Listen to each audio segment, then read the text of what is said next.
So I hope you can view my screen now. We already have Yes, started with ma'am. the fifth chapter.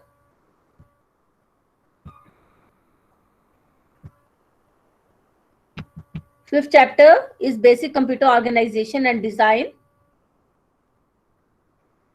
We already have covered up section 5.1, and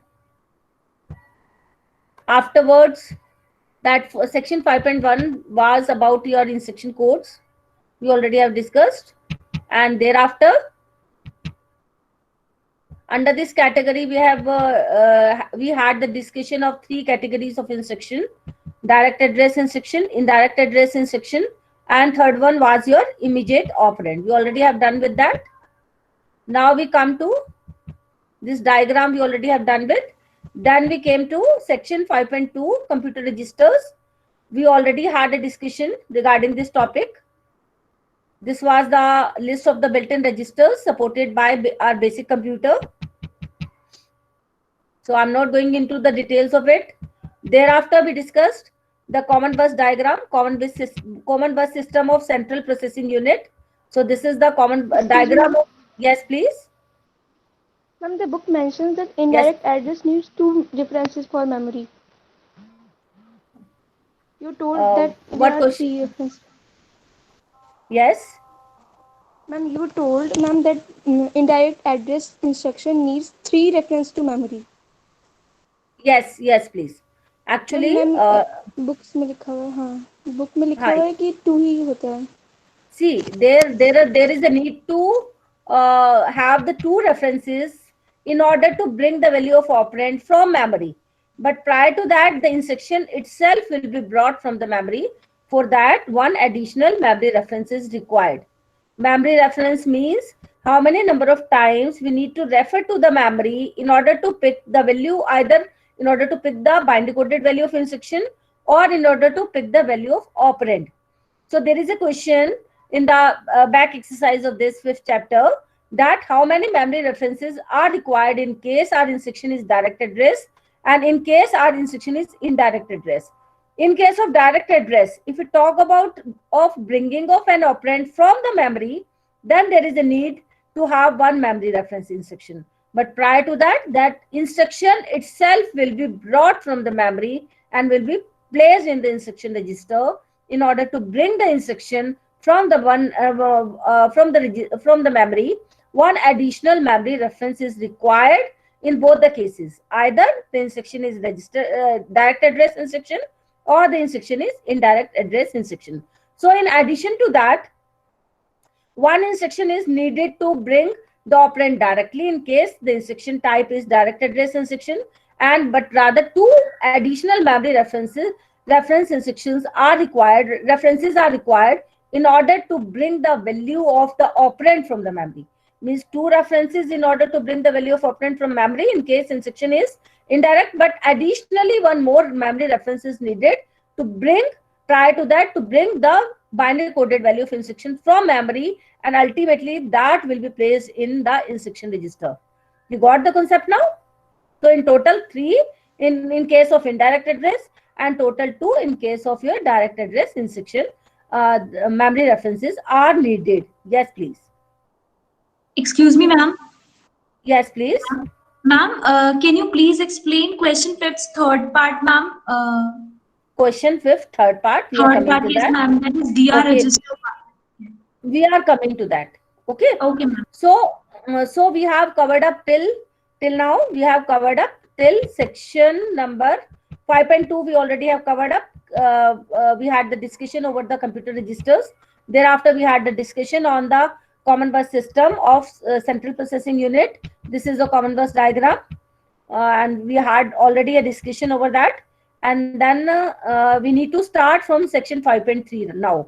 Prior to that, we have solved the first 5 questions of the back exercise. I'm coming to that. We already had the discussion over those questions as well. Still, I'm taking the doubts. Yes, I hope ki all of you have attempted question number 1. Is there any doubt? Let me know, please. No, ma'am. No, ma'am. हाँ, so it's clear to all of you, I think. ठीक है, and now we come to second question.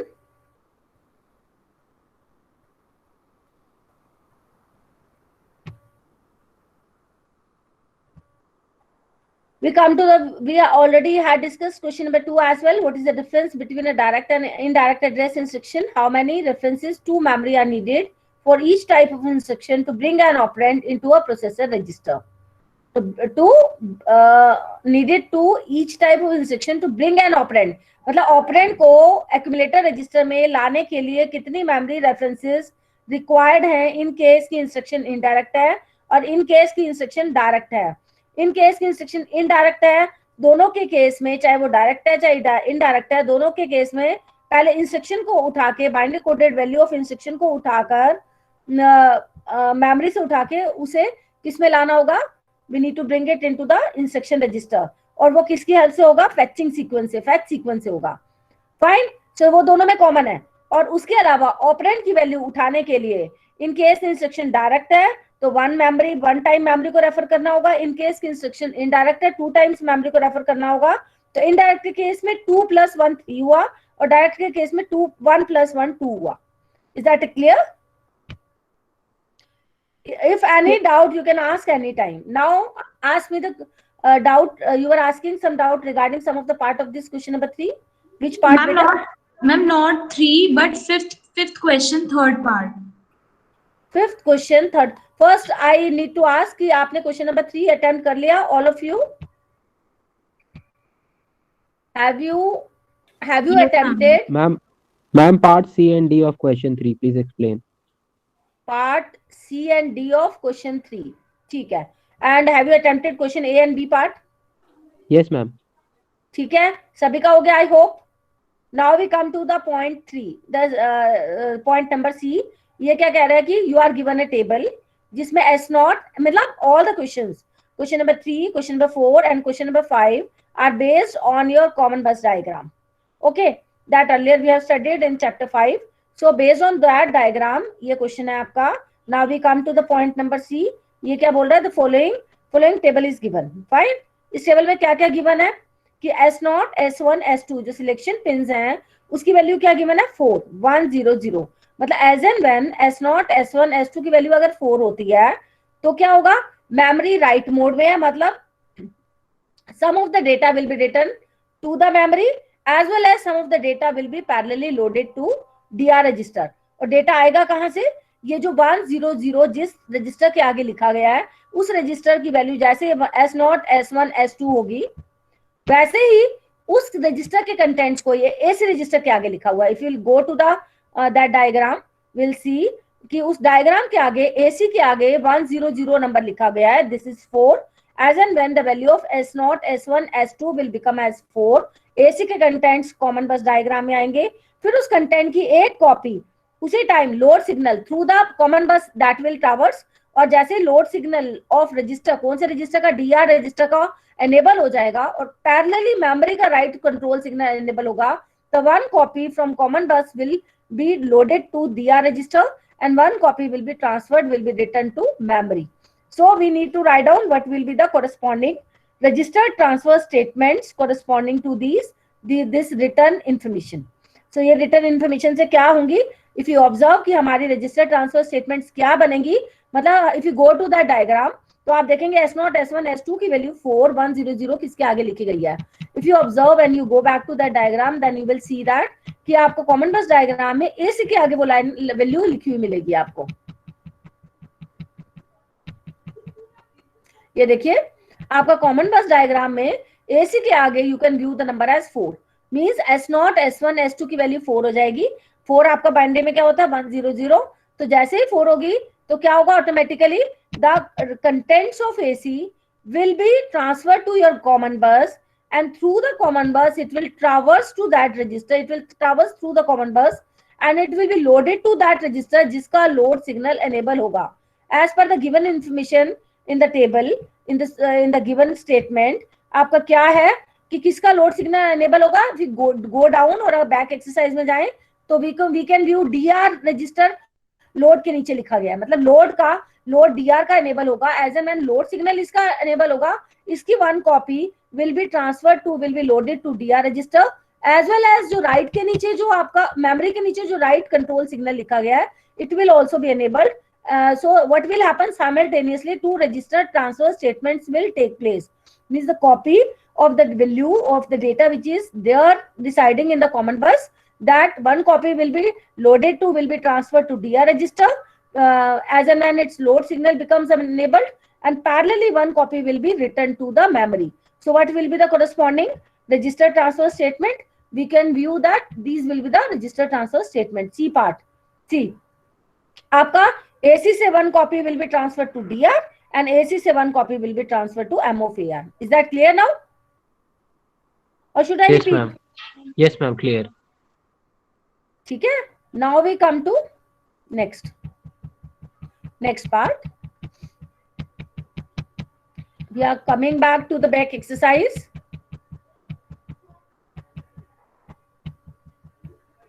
Yes. Back exercise में आपका we were discussing question number 4, question number 3. Question number 3 का C part आपका over. D part में doubt है? Yes, ma'am. ठीक है. तो डी पार्ट आपका क्या कह रहा है कि जब S0, S1, S2 की वैल्यू 0 0 0 होगी, आई टोल्ड यू अर्लियर कि किसी भी रजिस्टर के आगे 0 0 0 नहीं लिखा गया. 0 0 0 का मतलब क्या है? जो एडर एंड लॉजिक सर्किट है वो काम करना स्टार्ट करेगा. और वो क्या काम करना स्टार्ट करेगा? As per the operation mentioned in the table. तो टेबल में क्या मेंशन है कि एडर सर्किट के नीचे ऐड फंक्शन है, मतलब add function built in function will be activated. तो बिल्ट इन फंक्शन जैसे ही एक्टिवेट होगा तो वो एडिशन करेगा, और एडिशन के लिए 2 इनपुट्स विल बी रिक्वायर्ड. वो कहाँ से आएंगे? जहां पे जो कनेक्शंस अवेलेबल हैं. एक डीआर से आपको आते हुए मिलेगा, एक एसी से आता हुआ मिलेगा. Sometimes input can be taken from the input register. तो बाय डिफॉल्ट जो इनपुट कनेक्शंस है वहां से इनपुट लिए जाएंगे, डीआर एंड एसी से. दोनों की एडिशन होगी और रिजल्ट का लोडेड होगा. ऊपर एलडी ऑफ रजिस्टर क्या लिखा हुआ है? एसी. मतलब एलडी के नीचे एसी है, मतलब AC will work again as a destination register. AC का लोड सिग्नल मतलब जो रिजल्ट आया एडिशन का वो एसी में फिर से जाके लोड हो जाएगा. So as per this given information आपको क्या लिखना है? आपको रजिस्टर ट्रांसफर स्टेटमेंट बतानी है कि जैसे से वर्बली बताया गया in the form of the control signals, वो एक्चुअली उसके कोरस्पॉन्डिंग रजिस्टर ट्रांसफर स्टेटमेंट क्या काम करेगी. ओके. सो इसके अगेंस्ट एडिशन का काम हो रहा है. AC plus DR contents will be transfer to AC. ये होनी चाहिए आपकी. आप देखिए इसके सॉल्यूशंस में कि आप क्या होगा, डी पार्ट पे आओ कि एसी प्लस डीआर एडिशन होगा, result will be transfer to AC. और समटाइम्स डीआर की जगह इनपुट रजिस्टर भी काम कर सकता है कि अगर कोई एक्सटर्नल डिवाइस से इनपुट आ रहा है, डीआर से नहीं आ रहा, तो भी वो डायरेक्टली ऐड हो सकता है. I am going back to that diagram. In the context of the diagram, again I would like to explain you the same question कि आपका क्या होगा. देखो फिर से देख लो कि एडर के नीचे ऐड लिखा गया है. लोड रजिस्टर किसका है? जो डेस्टिनेशन फाइनली आउटपुट जा रहा है एसी के अंदर जा रहा है. और ये सब कब एक्टिवेट होगा? जब S0, S1, S2 की वैल्यू 0 0 0 हो जाएगी, तो आपका adder and logic circuit activate हो जाएगा, जो आपका कॉमन बस डायग्राम में मेंशन है. देखो कॉमन बस डायग्राम में we are going to that common bus system. Common bus system में we can view that. Where is the common bus system? It should be here, somewhere here. This is the common bus system. Here we can view कि जब S0, S1, S2 की value 0 0 0 है, you can view that nowhere the value 0 0 0 is written. So in that case, क्या होगा? Adder and logic circuit will be triggered, will be activated as and when the value of S0, S1, S2 is 0 0 0. So it will support some of the operation, which of the operation will be specified as in the list in the table. Add operation is being specified, that means its add built-in function will be activated. अब add जैसे activate होगा तो automatically it will look at its two input lines. Input lines में data कहाँ से आ रहा है? डीआर देखो as a input register use हो रहा है, उसका as an value as an operand use हो रही है, इनपुट वैल्यू यूज हो रही है. सेकेंड जो एसी में ऑलरेडी कुछ वी आर एज्यूमिंग कुछ डेटा पड़ा है, और वो देखिए यहाँ से कनेक्शन होता हुआ as an input value adder and logic circuit में गया. तो because the add operation is being activated, तो दोनों की एडिशन हुई. जो रिजल्ट आया वो फिर से एसी में चला गया. क्यों चला गया? क्योंकि इसका लोड सिग्नल एनेबल्ड हो गया. It is mentioned clearly in the table कि जिसका भी लोड सिग्नल एनेबल्ड है तो फाइनल डेटा उसके अंदर चला जाएगा. तो एसी के अंदर आ गया. Hence these are the register transfer statement that has taken place. कौन से register transfer statement? The same I have explained you just now कि AC और DR के कंटेंट्स ऐड होंगे और रिजल्ट आपका AC में चला जाएगा. Fine. Now tell me about the status of your practicals. आपके कितना हो गया practical implementation? Yes please. Almost all of you have done addition of two numbers. Have you Yes, implemented? ma'am. Yes, Yes, ma'am. ma'am. है ना? So then start implementing the program for subtraction of two numbers as well as the next multiplication of two number. Okay? Okay, Similar ma'am. kind of the process you have to repeat. Similar kind of the machines you have to use that already. You can save as your machine and you can make use of the same machine for your next program. Only the minor changes need to be required कि आप add की बजाय arithmetical operations में multiply या फिर subtraction को choose कर लेंगे.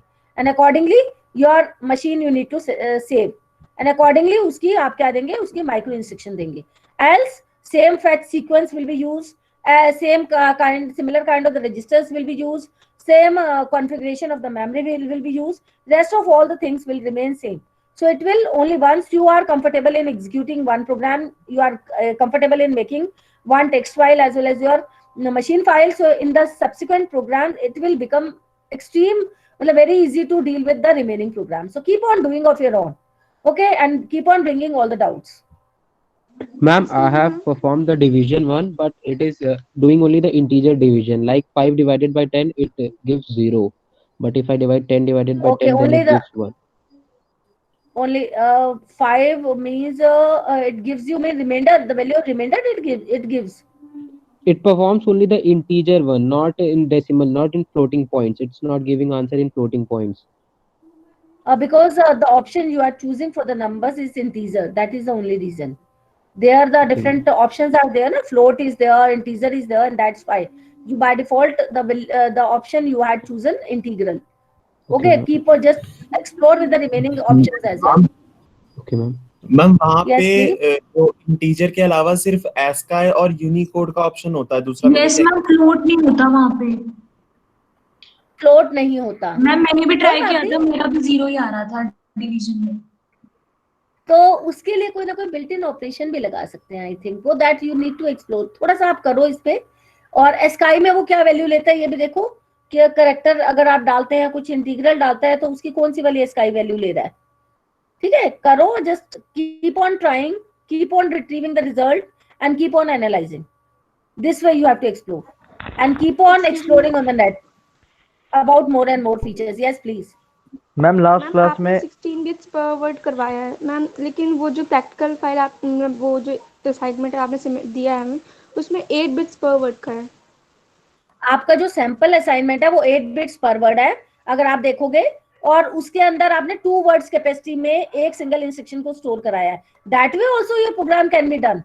लेकिन क्योंकि to make it more easier आपका जो बेसिक कंप्यूटर की स्पेसिफिकेशंस आपके 5th चैप्टर में है वो 16 बिट की कैपेसिटी वाला वर्ड लिया है, and that is why we have taken that memory. Is that clear? वो तो आपको खुद को बनाना है. आप चाहे 2 वर्ड्स लेके बनाओ चाहे 1 वर्ड बना के बनाओ, accordingly you will have to make the changes. लेकिन सिंपलेस्ट जो मैनर है वो 1 वर्ड को लेके है. तो अगर आप उसकी मेमोरी के साइज वर्ड का साइज कम रखते हैं तो एक इंस्ट्रक्शन को उसमें अकोमोडेट कराने के लिए 2 वर्ड्स को यूज करना पड़ेगा. ओके, तो इसलिए सैंपल असाइनमेंट में भी मैंने आपको कस्टमाइज करके दिखाया कि अगर हम मेमोरी में वर्ड का साइज चेंज करते हैं तो वो 1 सेल हो जाएगा इन प्लेस ऑफ 2 सेल्स, जो बाय डिफॉल्ट 2 सेल्स को यूज किया गया सैंपल असाइनमेंट को अगर आप एग्जीक्यूट करोगे और उसकी कॉन्फ़िगरेशंस देखोगे तो. Okay, so that is again one of the ways जो सैंपल असाइनमेंट में किया है. एंड जो यस प्लीज. मैं आपने लास्ट क्लास में आपने एक प्रोग्राम बनाया था एडिशन के लिए. ठीक है. उसमें एक एरर आया था कि मैम टाइप लॉन्ग का, कि ऐसा कुछ एरर आया था टाइप लॉन्ग का नहीं हो सकता बार बार. हाँ मैम वो किस चीज का बेटा मैंने आपको बताया ना, मेरी बात सुनो.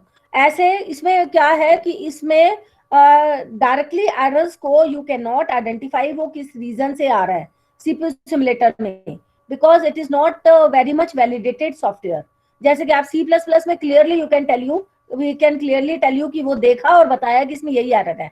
तो एरर को लोकेट करने के लिए वो किस रीजन से कौन सा वाला एरर आया, डायरेक्टली इस पे जेनेरिक कंसेप्ट जेनेरिक स्टेटमेंट नहीं दी जा सकती. ठीक है, लॉन्ग आया तो क्यों आया. तो basically you want to identify its root cause using your debug mode. Debug mode चलाते जाओ statement by statement and you keep on trying to locate कि वो error actually कहाँ से generate हुआ, और फिर वो generate होके वो इस type की error दिखा रहा है तो क्यों दिखा रहा है, then you need to analyze.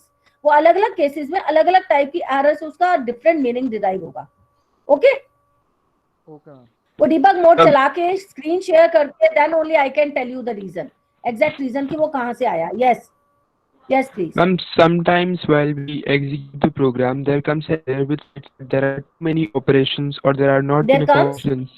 There comes an error mostly states that there are too many operations.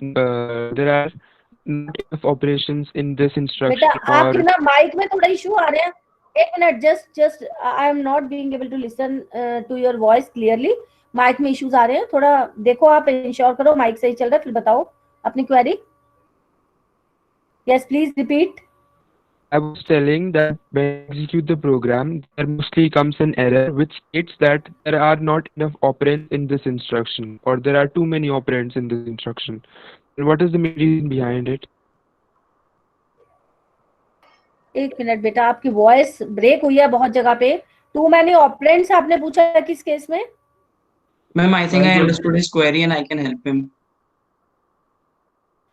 आपकी वॉइस ब्रेक हो रही है, और जो क्वेरी रिजॉल्व होगी प्रैक्टिकल इंप्लीमेंटेशन पॉइंट से, वो आप स्क्रीन शेयर करके टू मैनी ऑपरेंड्स में समटाइम्स आप इंस्ट्रक्शन फॉर्मेट में बनाने में मिस्टेक कर रहे होते हैं. Due to that reason also you can get that kind of the problem. आप इंस्ट्रक्शन फॉर्मेट में you need to make sure that कि आपने ओपी कोड और एड्रेस पार्ट को उठाया है या ओपी कोड और अनयूज को उठाया है. अनयूज को उस केस में उठाएंगे जब आप रीड राइट टाइप की इंस्ट्रक्शन या स्टॉप इंस्ट्रक्शन को यूज करेंगे जिसमें आप मेमोरी से कोई वैल्यू नहीं उठा रहे. लेकिन जब ऐड की बात करेंगे इन दैट केस, क्योंकि ऐड के एड्रेस पार्ट वाले जो बिट्स हैं उस पे ही मेमोरी के अंदर जाके ऑपरेंड की वैल्यू पड़ी होती है, तो इसलिए आप अनयूज वाले उसके ऑपरेंड को ना उठा के एड्रेस वाले ऑपरेंड को उठाएंगे.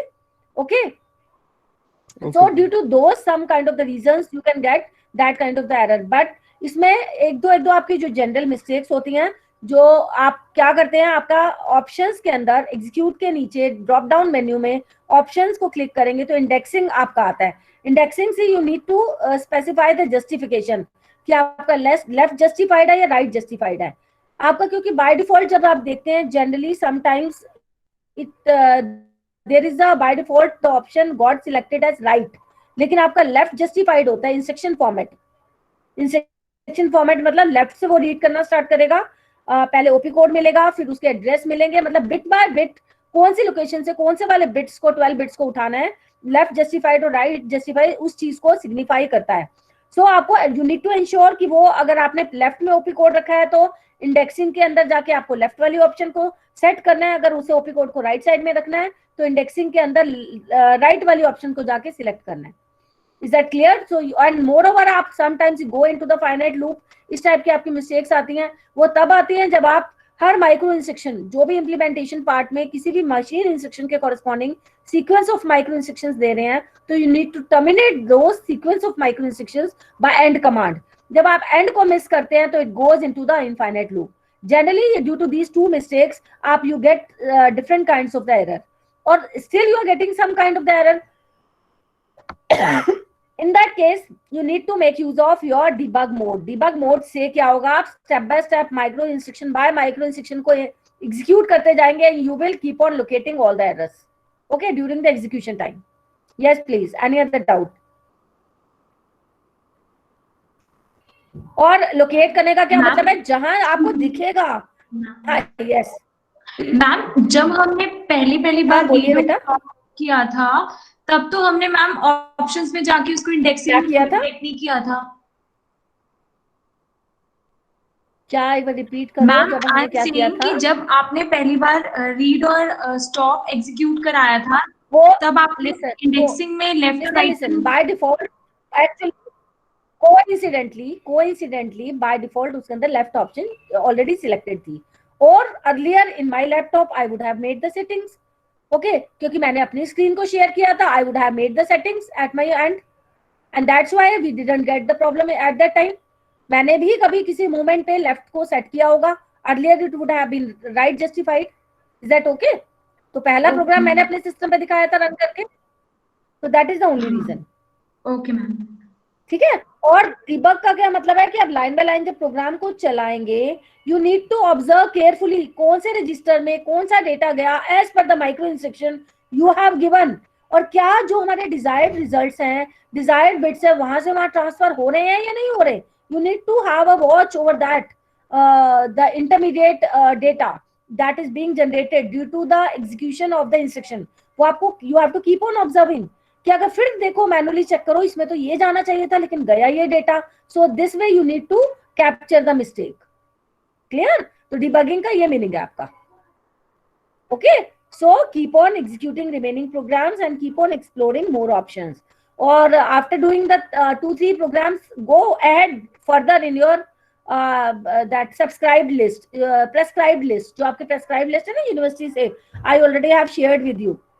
तो यू हैव टू उसमें इंस्ट्रक्शन फॉर्मेट भी अलग अलग बनाए हुए हैं. And eventually will find out कि एक जगह डायरेक्ट एड्रेस और इनडायरेक्ट एड्रेस इंस्ट्रक्शन को सेपरेट प्रोग्राम है कि you need to execute these two kind of the program. First of all, make your concept stronger by doing first 3 programs. Okay, now I am going back to your 5th chapter, back exercise.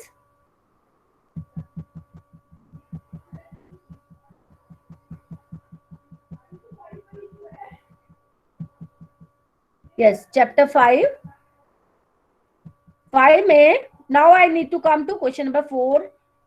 I think 5.3 is clear now, right? अच्छा, sometimes add की जगह पे आपका transfer आ सकता है, multiply आ सकता है, subtract आ सकता है. Part D, question number 3 part D. So accordingly you need to specify that operation. Add बनाया तो आपने क्या किया, AC plus DR and result will be loaded to AC. Okay, और समटाइम्स आपका सब्ट्रैक्ट आ जाएगा तो AC minus DR contents will be loaded to LD. Sometimes यहाँ पैरेलली अगर राइट लिखा हुआ होता, डी पार्ट में राइट होता तो इसका क्या मतलब है, इसकी एक कॉपी मेमोरी में भी गई. मतलब other than the data being loaded in your AC, जो फाइनल आउटपुट जनरेट हुआ, एडिशन जनरेट हुआ, वो AC में जाएगा. AC will work as the destination. अगर ये राइट साइड में राइट लिखा होता मेमोरी के नीचे, तो इसका क्या मीनिंग होता, एक कॉपी आपकी मेमोरी में भी जाएगी. सो आपका एग्जाम में सारे आपका कस्टमाइज करके कहीं ना कहीं डिफरेंट कर करके आपसे क्वेश्चन पूछे जा सकते हैं. क्लियर? तो it's not like every time कि आपको यही वाली टेबल उठा के दे दी जाएगी एग्जाम में. Similar kind of the table में come up, but with the changed values and changed operations. So now we come to question number 5.4. Yes, please. इसमें बताओ किस किस को हो गया question number A, part A. Ma'am ma'am D fourth part, ma'am. Ma'am please explain the fourth part. Fourth part ma'am. A part is clear to all of you. Yes ma'am. Yes, ma'am. B part.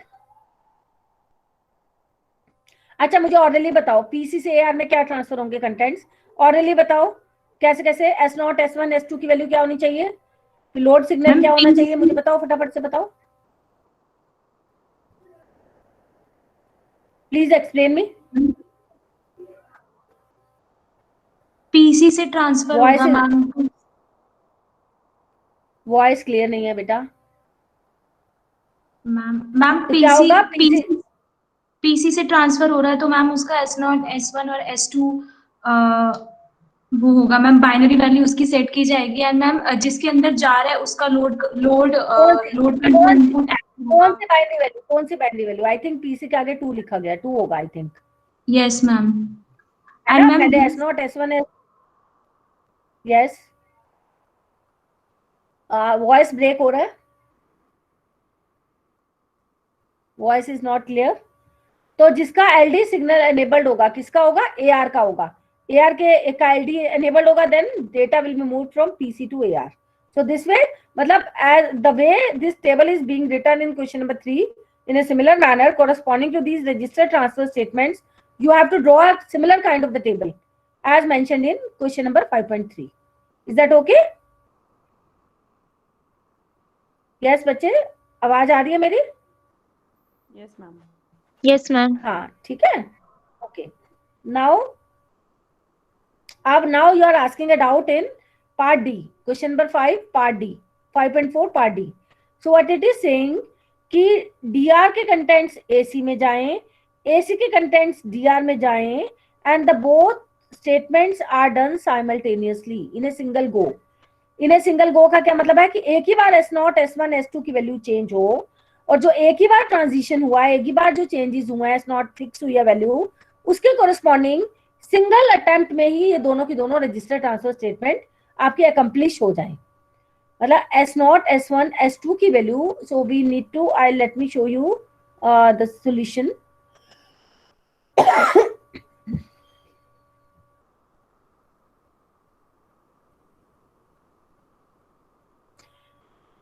ये headshot pro किसका है? Who is this person?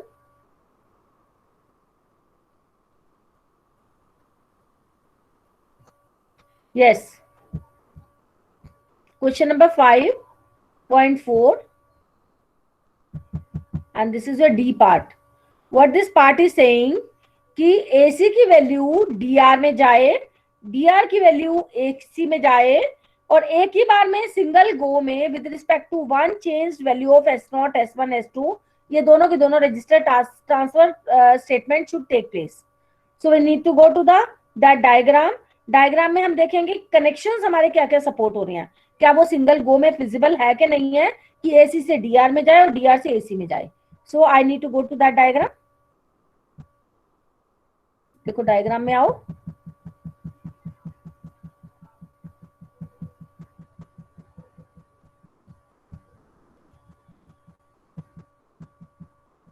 This is the diagram. हमारा requirement क्या है कि S0, S1, S2 की value single go में कुछ चेंज हो जाए, चेंज होते ही AC के कंटेंट्स कॉमन बस में आए, मतलब AC से DR में जाए, DR से AC में जाए। तो मतलब अगर S0, S1, S2 की वैल्यू अगर 4 हो जाए, 4 मतलब 100, तो AC की वैल्यू कॉमन बस पे आएगी, और कॉमन बस पे आते आते आपका ट्रावर्स होते होते it will go this way, यहाँ से ट्रावर्स होते होते AC से DR में जाना है। तो ये connection you can see direct connections कि DR में जाने के लिए पिन बना हुआ है, बस बनी हुई है। तो इसमें क्या होगा, तो अगर load signal of DR enable हो जाता है तो that means it will be, data will be loaded to DR हुआ। उसके बाद अगर एडर एंड लॉजिक में अगर ट्रांसफर स्टेटमेंट, ट्रांसफर का क्या मतलब है, बिल्ट इन, जैसे आपकी ऐड थी तो ये बिल्ट इन है।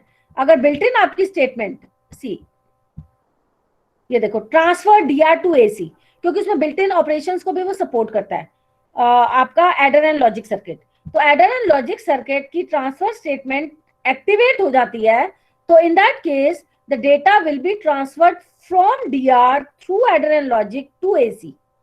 सो in a single go corresponding to one value of S0, S1, S2, कि अगर इसकी वैल्यू 4 बन गई तो 2 स्टेटमेंट साइमल्टेनियसली में टेक प्लेस। कौन सी वाली 2 स्टेटमेंट? पहले 4 होते ही AC की वैल्यू कॉमन बस पे आएगी, कॉमन बस से ट्रावर्स होते हुए it will look for the connections, उसे डायरेक्ट कनेक्शन मिल रहा है। तो DR की वैल्यू अगर लोड हो जाती है, the data will go through the common bus from AC, it will be loaded to DR, और DR के बाद प्रोवाइडेड अगर इसका ट्रांसफर जो ऑपरेशन है it is activated, so DR से होते हुए, एडर लॉजिक से होते हुए, the data will be transferred to, shifted to AC register. Now the 2 statements simultaneously have taken place. One, AC to DR through common bus, via common bus. Another from DR to AC via adder and logic circuit. So this was your answer. So देखो DR, AC to DR and then DR to AC. AC to DR हुआ आपका, कैसे कैसे हुआ? S0, S1, S2 की value 100 हो गई। जैसे 110 आप देखो लोड देखो दोनों अटेम्प्ट में किस किस पे लोड हो रहा है, 2 बार में लोड सिग्नल होगा। पहले तो AC से DR में लोड हो रहा है, इसलिए लोड वाले के नीचे DR को भी लिखा। सेकंड अटेम्प्ट में DR से AC में लोड हो रहा है, इसलिए इसके नीचे भी आपने AC के नीचे, AC को भी लोड के नीचे लिखा। और parallelly adder and logic circuit के अंदर कौन सा वाला ऑपरेशन एक्टिवेट हो गया? DR transfer, DR to AC। So these control signals are required to get these register transfer statements executed. Got it? अच्छा, अगर देखो इसे रिवर्स करना होता, हमें DR से AC में डालना होता, so through the common bus diagram, is it feasible? कि अगर आप कहते हैं कि DR से AC में जाना है डेटा, so उसके लिए ये बताओ क्या क्या कंट्रोल सिग्नल्स होंगे।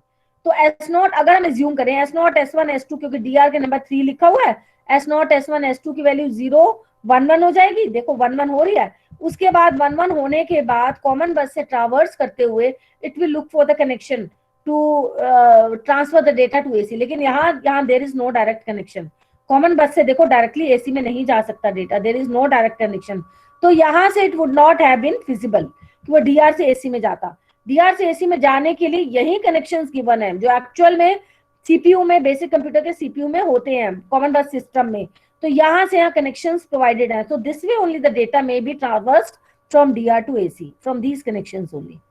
Clear? Now I am coming to the next question. Next doubt. Ma'am हमें एग्जाम में ये बस भी बनानी पड़ेगी? आ सकता है आपको कॉमन बस डायग्राम ड्रॉ करना, तो आपको यू नीड टू नो कि आपको कौन से कनेक्शंस दिए हुए हैं, कौन से नंबर लिखे हुए हैं, सो मतलब you need to learn how to draw this diagram. बिल्कुल आ सकता है आपका। कौन कौन से डायग्राम्स आ सकते हैं आपका? कॉमन बस डायग्राम आ सकता है, differentiate between direct address and indirect address by drawing the block diagram, this kind of the diagram. आपके कंप्यूटर रजिस्टर्स के बारे में क्वेश्चन पूछा जा सकता है, give the explanation, brief explanation of all the computer registers. फिर आपसे पूछ सकते हैं draw the what do you mean by the common bus system, how it works, explain the same concept by drawing its common block diagram. Block diagram में आपको explain करना होगा by taking one example. जैसे कि आपको एक example दे देंगे कि एआर से पीसी से एआर में डेटा को ट्रांसफर करना है, एक रजिस्टर ट्रांसफर दे देंगे पीसी से एआर में। ओके, पीसी से एआर में कैसे होगा? देखो, पीसी से एआर में आपका S0, S1, S2 की वैल्यू 2 बन जाएगी। फिर यहाँ से कॉमन बस से ट्रावर्स करते हुए एआर का लोड सिग्नल एनेबल होगा, तो पीसी से ट्रांसफर हो जाएगा एआर में। ओके, तो ऐसे कोई एग्जांपल दे देंगे कि रजिस्टर ट्रांसफर स्टेटमेंट आपको गिवन है, now explain how will it happen in the context of common bus diagram. इसके लिए कंट्रोल सिग्नल्स क्या होंगे, just explain by mentioning all the control signals. So कोई और एग्जांपल भी आपको दे सकते हैं कंफ्यूज करने के लिए, या फिर पैरेलली 2 रजिस्टर ट्रांसफर स्टेटमेंट्स दे देंगे कि आपका डेटा एसी से डीआर में जाना है और पैरेलली उसकी एक कॉपी मेमोरी में जानी है, तो बताओ कैसे होगा? Fine, again you need to explain all the concepts. Similarly अगर डेटा आपको आईआर से टीआर में जाना है, तो आईआर के नंबर क्या लिखा हुआ है? 5, तो S0, S1, S2 की वैल्यू 5 के कोरिस्पॉन्डिंग क्या बन जाएगी आपकी? 101, और फिर यहाँ से ट्रावर्स करता हुआ डेटा यहाँ आएगा, और उसके बाद टीआर की लोड सिग्नल एक्टिवेटेड हो जाएगा, एनेबल हो जाएगा। जैसे एनेबल होगा तो डेटा क्या होगा? टीआर में चला जाएगा, मतलब फिर क्या होगा? आईआर से टीआर में चला जाएगा, प्रोवाइडेड S0, S1, S2 की वैल्यू 5 हो जाए और load signal of TR activated हो जाए। So these kind of the questions may come up in your exam. Now we come to the question number 5. Back exercise.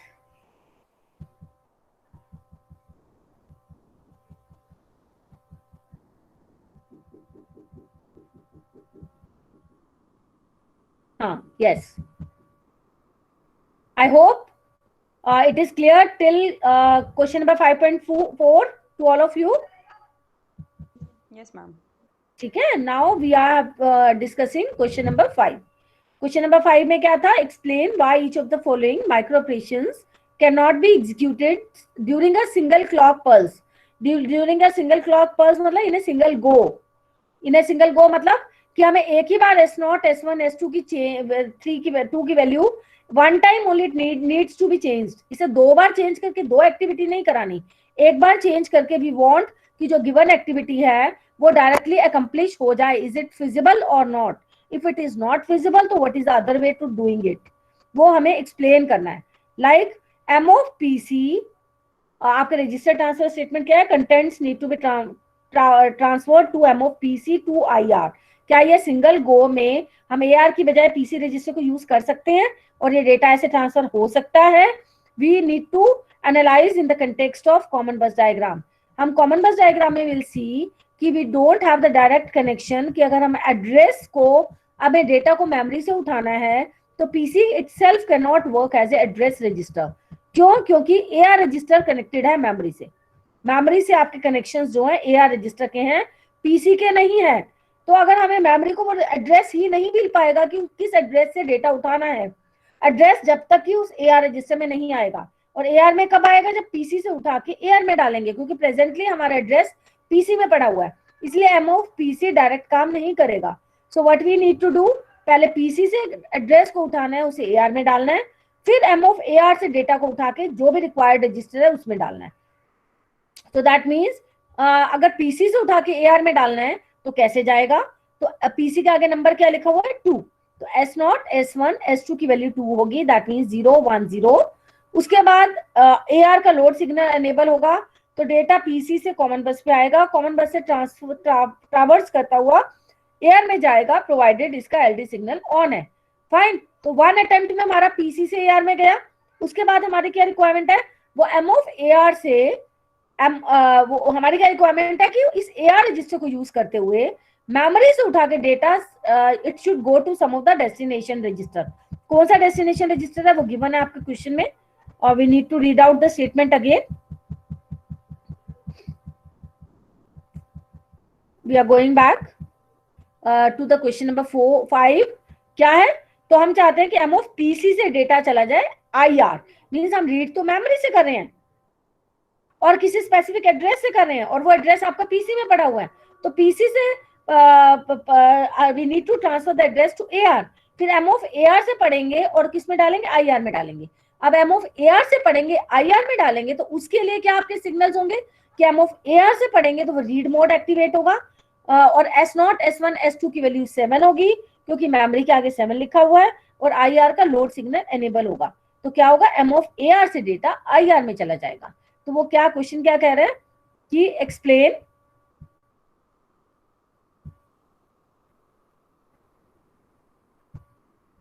so what it is saying कि why this statement cannot be executed during a single clock pulse, क्योंकि in order to execute this statement twice the value of S0 S1 S2 needs to be changed। twice मतलब पहले S0 S1 S2 की value 2 होगी, PC से AR में जाएगा, वो activate होगा, फिर M ऑफ AR से IR में जाएगा। M ऑफ AR से IR में जाने के लिए M ऑफ AR के आगे क्या नंबर है, 7, तो S0 S1 S2 की वैल्यू 7 होगी। You can look into the diagram, ये देखो, तो M ऑफ AR से IR में कैसे जाएगा, M ऑफ AR से पहले कॉमन बस पे आएगा, कब आएगा, जब S0 S1 S2 की वैल्यू 7 होगी, दैट मीन्स 1 1 1 1 होगी। फिर उसके बाद ये ट्रावर्स करता हुआ चेक करेगा कि किसका लोड सिग्नल एनेबल है, तो IR का लोड सिग्नल एनेबल है, as and when the LD signal of IR is enabled, so data will be transferred to IR register. So S0 S1 S2 की वैल्यू ट्वाइस चेंज हुई है, single, ये कब हुई है, with respect to clock transition. ये जैसे जैसे क्लॉक ट्रांजिट होती है फ्रॉम पॉजिटिव टू नेगेटिव, जैसे चेंज होती है इमीडिएटली इसकी वैल्यू चेंज हो जाती है, और ये ट्वाइस चेंज होगी, then only these two statements will take place, जो आपका corresponding to a single statement. वो सिंगल गो में वो स्टेटमेंट एग्जीक्यूट नहीं हो सकती।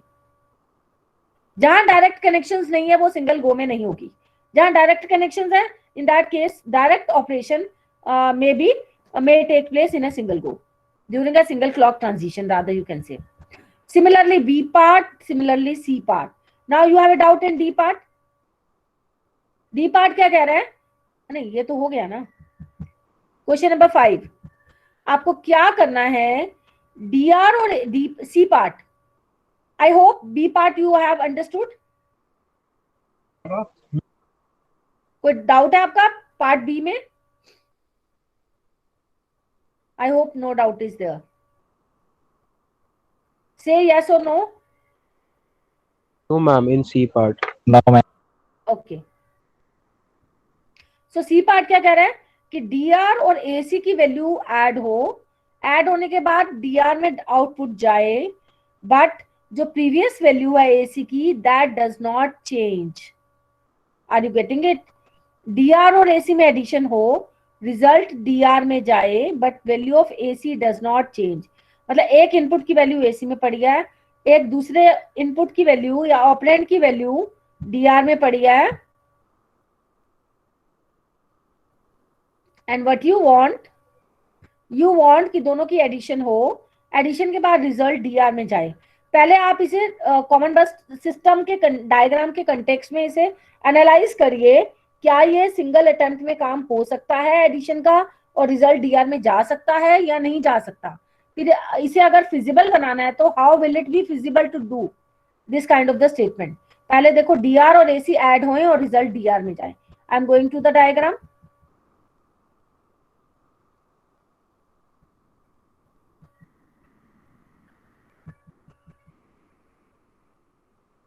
अब देखो इसमें डीआर और एसी की डीआर और एसी ऐड हुए, डीआर ऑपरेंड यहाँ से आ रहा है, फाइन, ऐड आपका ये सपोर्ट करेगा, और वन ऑपरेंड एसी से आया, दोनों की एडिशन हुई, लेकिन यहाँ तो रिजल्ट एसी में जा रहा है, डीआर में तो जा ही नहीं रहा, देखो। So that means but we have to make it feasible कि डीआर और एसी की एडिशन हो और रिजल्ट आपका डीआर में जाए समहाउ, और डीआर में जाने से पहले, क्योंकि वो एसी में जाता है, पहले तो एसी में जाएगा ही जाएगा, तो इसका मतलब हमें एसी में डलवाना पड़ेगा, फिर एसी से नंबर 4 बनेगा, S0 S1 की वैल्यू यहाँ से ट्रावर्स होगा, यहाँ से ट्रावर्स करते हुए फाइनली डीआर में जाएगा। लेकिन in between you can observe कि एसी की वैल्यू चेंज हो गई, लेकिन उसमें कंडीशन क्या लिखी हुई थी कि एसी की value does not change. Again I am repeating कि क्वेश्चन क्या गिवन था कि D R and plus AC result should be transferred to DR, but parallelly the value of AC does not change. तो वो क्या कह रहे हैं, as per the connections given in the common bus system, how will it happen? क्या will it happen in a single go? Will it happen during a single clock transition? No, I would say note, it is not feasible with respect to a single clock transition. Rather, twice the value of S0, S1, S2 needs to be changed. So how will it happen? पहले क्या होगा, हमारा required क्या है कि DR और AC की addition होनी है, और रिजल्ट जो फाइनल आउटपुट है डीआर में दिखना चाहिए फाइनल, लेकिन पहले तो एज पर द कनेक्शन वो एसी में आएगा, डीआर से आया इनपुट और एसी से इनपुट आया, दोनों की एडिशन हुई, रिजल्ट एसी में गया। तो एसी से क्या हुआ आपका, क्या है, एसी के कंटेंट्स आपके ओवरराइट हो गए, और लेकिन हम क्या कह रहे हैं कि पैरेलल वाली वैल्यू जो है रिटेन्ड हो जाए, सेव हो जाए। तो क्या करें, या तो उसे किसी टेम्परेरी रजिस्टर में निकाल लें और बाद में उसे फिर एसी में डाल दें, एक तो ऑप्शन ये है, फाइन, और उसे टेम्परेरीली कहीं स्टोर कर लें। स्टोर करने के बाद हम क्या कह रहे हैं कि एसी के कंटेंट्स अब डीआर में जाएं। एसी के कंटेंट्स डीआर में कैसे जाएं, जो भी रिजल्ट है, तो S0, S1, S2 की वैल्यू आपकी 4 हो जाए, और 4 आपका यहां से ट्रावर्स होते होते फाइनली डीआर का लोड सिग्नल एनेबल हो और आपका रिजल्ट डीआर में चला जाए। I think this is feasible. और सेकेंड ऑप्शन क्या है आपका कि डीआर और एसी जो है स्वैप हो जाएं। एक मिनट, स्वैप कैसे हो जाए आपके, एक मिनट, लेट मी सी। आप हैं क्वेश्चन नंबर 5 पे,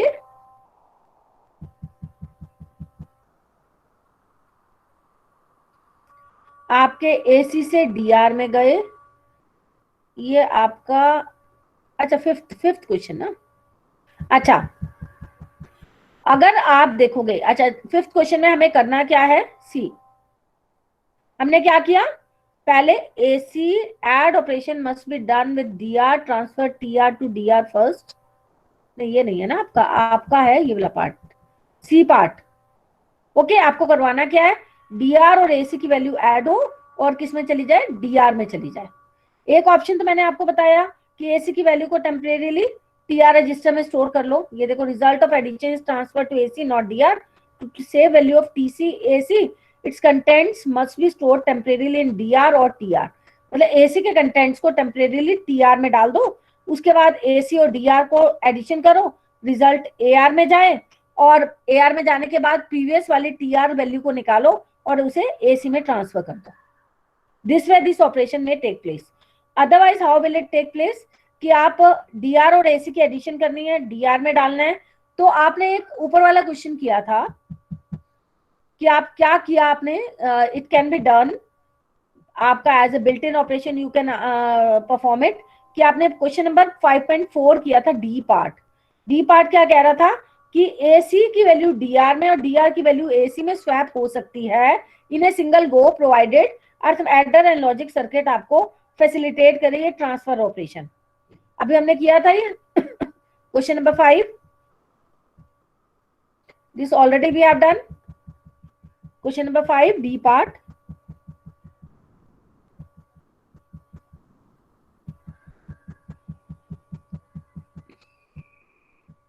ये देखो क्वेश्चन नंबर 5 डी पार्ट, हमने क्या किया था, देखो डन साइमल्टेनियसली कि स्वैप हो रहे हैं contents from DR to AC and AC to DR. This is feasible, this already we have proved, we already have solved it. How it is feasible कि आपका क्या होगा कि पहले एसी से कॉमन बस में आएंगे, वो डीआर में जाएंगे, फिर उसके बाद डीआर से एसी में जाने के लिए ट्रांसफर सिग्नल एनेबल हो जाएगा, सपोर्ट करेगा एडर एंड लॉजिक सर्किट का। This is feasible. कि आपके कंटेंट्स को हम स्वैप कर लें, इनिशियल लेवल पे ही स्वैप करके फिर काम को स्टार्ट करें।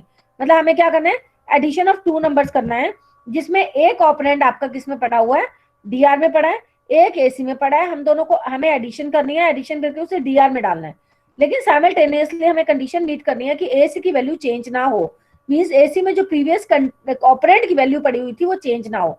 तो इसके लिए क्या ऑप्शन कर सकते हैं, इन दोनों के कंटेंट्स को इनिशियल लेवल पे स्वैप कर लें।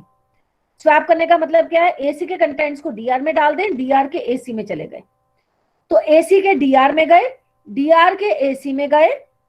फिर हमने क्या किया, हमने एडिशन की। हमने आपको देखो कंडीशन क्या है कि एसी के कंटेंट चेंज नहीं होने चाहिए, मतलब सेकंड वाला ऑपरेंड की वैल्यू चेंज नहीं होनी चाहिए, चाहे पहले वाले की चेंज हो जाए। मतलब एक्सप्लिसिटली इट इज मेंशन कि एसी की जो सेकंड वाले ऑपरेंड है उसे रिटेन करते हुए चलना है, डीआर की वैल्यू चाहे हमारी डिलीट हो जाए in between. So that is why हमने स्वैप वाली ऑप्शन को ऑप्ट किया कि एसी के कंटेंट्स को डीआर में डाला, डीआर के कंटेंट्स को एसी में डाला, डायरेक्ट स्टेटमेंट इज विजिबल। तो हमारा एसी वाला ऑपरेंड डीआर में चला गया, डीआर वाला एसी में गया। अब हमें एडिशन करनी है with the help of the available connections, कि बस डायग्राम में किस कनेक्शंस के थ्रू डायरेक्ट एडिशन होती है। तो हमने देखा डीआर और एसी की डायरेक्ट एडिशन फिजिबल है, तो हमने कनेक्शंस के थ्रू डीआर और एसी की फिजिबल करके एडिशन को एसी में डाल दिया। एडिशन के रिजल्ट को हमने एसी में डाल दिया। अब लेकिन हमें क्या करना है, एडिशन के रिजल्ट को एसी से डीआर में डालना है। फाइन, एसी से डीआर में डालना है, और डीआर में हमारा सेकंड ऑपरेंड की वैल्यू पड़ी थी। मींस हमें क्या करना है कि एक और हम टेम्परेरी रजिस्टर लेकर डीआर की वैल्यू टेम्परेरी में डालेंगे, फिर डीआर से मतलब हम स्वैप कर लेंगे basically using some of the intermediate result register. अब देखो सोल्यूशन में आपका क्या है, सोल्यूशन में आपका क्वेश्चन नंबर 5 क्या किया, क्या आपने क्वेश्चन नंबर 5 का डी पार्ट आपने क्या किया, सी पार्ट हमने कंटेंट्स को पहले स्वैप कर लिया, डीआर के ऑपरेंड की वैल्यू एसी में डाली, एसी की डीआर में डाली। अब एसी की डीआर में गई, इसी डीआर की वैल्यू को हमें रिटेन करते हुए चलना है, वापस उठा के एसी में डालना है, ये ध्यान रखना है, क्योंकि हमारी कंडीशन गिवन है कि contents of AC does not change. तो एसी की वैल्यू डीआर डाली, तो लास्ट में देखेंगे इसी एसी को उठा के, इसी डीआर को उठा के हमने एसी में डाला, ये हमारा सेकंड ऑपरेंड था। फाइन, हमने एक बार इस वैल्यू को रिटेन कर लिया, हमने किसमें, हमने डीआर में। अब दोनों की एडिशन डायरेक्टली हमारे it can take place, AC और डीआर को, एसी की वैल्यू डीआर में आ गई, डीआर की वैल्यू एसी में आ गई। अब ड्यूरिंग द एडिशन इनका इटसेल्फ रजिस्टर के अंदर जो वैल्यू पड़ी है वो तो चेंज नहीं होगी, एसी में चेंज हो जाएगी। क्यों, एसी हमारा डेस्टिनेशन रजिस्टर का भी काम कर रहा है। एसी में हमने फर्स्ट इनपुट डाल दिया था और इसका अपना इनपुट हमारा ट्रांसफर हो गया था डीआर में, इसका मतलब एसी की वैल्यू अभी तक सेम मेंटेन्ड होके चल रही है, रिटेन्ड होके चल रही है। तो हमने एडिशन एसी में डाल दी। अब फाइनल हमारे डिजायर्ड आउटपुट्स किस किस रजिस्टर में होने चाहिए as per the required statement in your question number 5। Question number 5 क्या कह रहा है कि हमारा फाइनल आउटपुट जो है वो फर्स्ट वाली वैल्यू जो इनपुट सेकंड है वो एसी में आ जाना चाहिए और आउटपुट डीआर में आना चाहिए। तो हमने क्या किया, डीआर की वैल्यू हमने फिर क्या किया, फिर से स्वैप कर दिया, पहले स्वैपिंग का लगाया फिर डायरेक्टली स्वैप कर दी। डीआर की वैल्यू हमें एसी में चाहिए, एसी की वैल्यू डीआर में, फिर बिल्ट इन स्टेटमेंट चला दी। Now it will work as a built in statement, direct go में हो सकता है काम। ये हमने फिर स्वैप चला दिया, डीआर का एसी में डाल दिया, एसी का डीआर में। So this way our condition is met. Is that clear? Please ask the queries, please ask the doubts if you are having any. बताओ बच्चों, लेट मी नो प्लीज।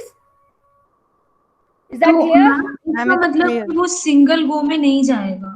नहीं जाएगा, सिंगल गो में नहीं जा रहा, उसी चीज को वो पूछ रहा है, क्या सिंगल गो में फिजिबल है? We are saying no. अगर नो तो कैसे फिजिबल है? तो मतलब उसके corresponding what will be a sequence of different register transfer statements in order to accomplish this entire statement in entire statement. ये होगा तो फिर कैसे फिजिबल होगा? स्टेप बाय स्टेप होगा, फेजेस बाय फेजेस होगा। It can not happen in a single go. Is that okay? और should I repeat? और रेपिटेशन तो आप रिकॉर्डेड वीडियो भी सुन लेंगे। बताइए मुझे, is that clear? Yes ma'am. Still you are having doubt, you can ask, no issue. Yes, any other doubt? No, ma'am. Now, as only 40 students are there in today's class, so I think I should end the class now.